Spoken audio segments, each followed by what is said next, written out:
Hello friends, જય શ્રી રામ. તો આજે પ્રવાસના બીજા દિવસના વ્લોગમાં તમારું સ્વાગત છે.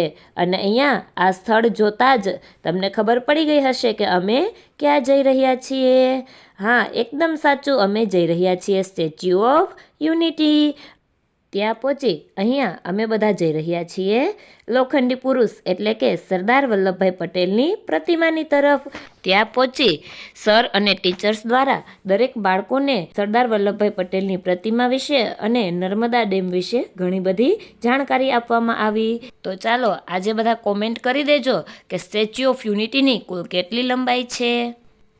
અને ત્યાં જઈ અને સરદાર વલ્લભભાઈ પટેલની પ્રતિમાને જોઈ ઘણા બધા બાળકો તો આશ્ચર્યચકિત થઈ ગયા. અને ત્યાંથી ડેમનો નજારો પણ ખૂબ સુંદર દેખાઈ રહ્યો હતો અને જે જોઈ બાળકો પણ ખૂબ ખુશ થયા.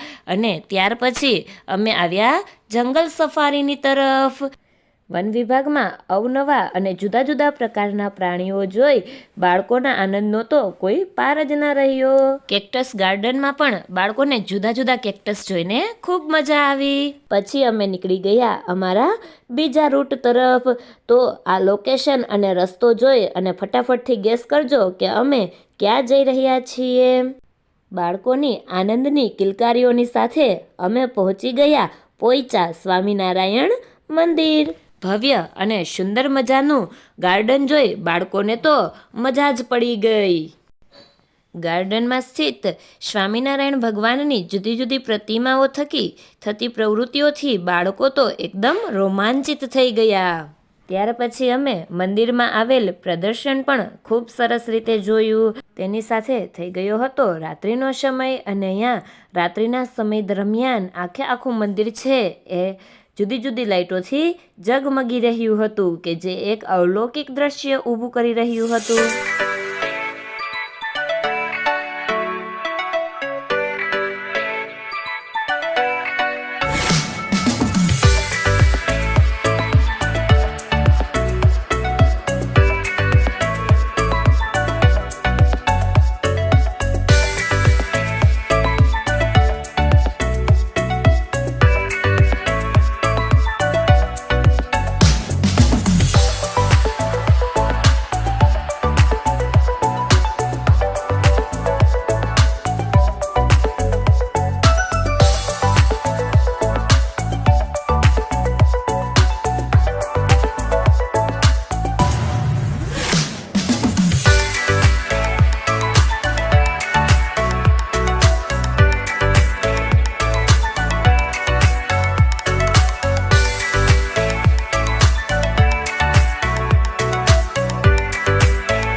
આવા જ સુંદર વ્લોગ જોવા માટે અમારી ચેનલ કર્મા કનેક્શનને લાઈક કરો, શેર કરો, કોમેન્ટ કરો અને હા, સબસ્ક્રાઈબ કરવાનું ભૂલશો નહીં.